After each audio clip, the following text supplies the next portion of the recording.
So this has been a hot topic in the field, and actually at IMS it remains a hot topic. What is the best bridging therapy option for our patients?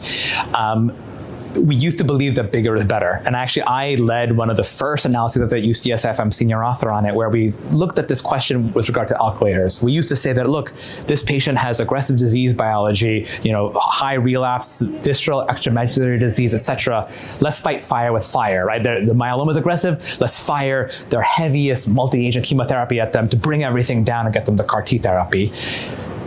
In retrospective data, it didn't work. Patients who got the high-dose aggressive chemotherapy actually had worse PFS after CAR T-cell therapy, and there are confounders in that. The US Myeloma Consortium also looked at something similar and found the same result, basically, that patients who were getting intensive chemotherapy for their bridging regimens had worse outcomes thereafter, worse efficacy, and probably some level of confounding, that the patients who have the aggressive disease biology are the ones that you feel obligated to give them all this aggressive chemotherapy, and those patients will do worse afterwards just because, again, they had the aggressive disease biology in the first place that made you want to give them the aggressive chemotherapy thereafter. So we've kind of been in a standstill with that, where, with both the studies that were published, you're kind of like, well, probably it's not good, but maybe it's still helpful.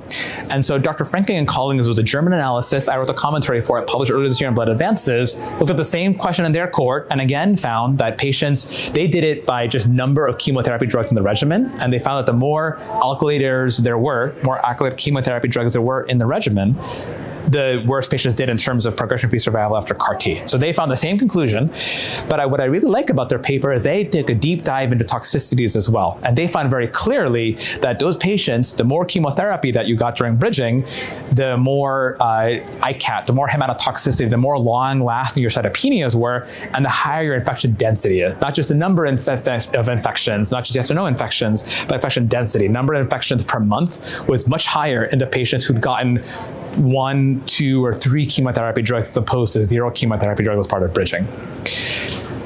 When I'm talking about high-dose alkylators and efficacy, again, there's confounders there. The patients who have aggressive disease biology need aggressive bridging, and so maybe that's why they're having poor outcomes. So I can't really blame the high-dose chemotherapy for poor efficacy, I don't think, but I can blame the high-dose chemotherapy for the toxicities. There's no doubt in my mind that giving someone lots of cyclophosphamide and etoposide and doxorubicin and all these chemo drugs will cause their bone marrow to be suppressed, will cause them to have low blood counts, will cause them to have infections. That is very real. And I think this paper shows without a doubt here that, bigger is not better, bigger is actually worse. Using chemotherapy here is not the tool we think it is actually harming a lot of our patients. Now, it's easy for me to identify problems, right, without having a solution for them. And so in our commentary, what we talk about is a separate paper in Blood earlier this year that I was a part of, led by Dr. Dakal from MCW, Dr. Sedana from Stanford, looked at the role of Talquetamab as a bridging therapy. And basically, I think that is a far smarter and better option. We always talk about an IMWG using CAR T therapy before bispecifics. This is one of the rare scenarios where we might recommend flipping that script, where someone has aggressive disease biology and you have access to Talquetamab, which is a GPRC5D targeted bispecific, use that for bridging, and then go to BCMA CAR T. Right? Talquetamab does not cause cytopenias. Talquetamab actually does not cause much in the way of infections because it doesn't actually hit normal plasma cells and B cells that much. So I think in all the ways, for all the patients in the past where I may have been tempted to give them high-dose chemotherapy with bridging, now I would say let's get them to 4 prior lines and give them Talquetamab instead. I think it's a far better option, both in terms of safety, but also efficacy.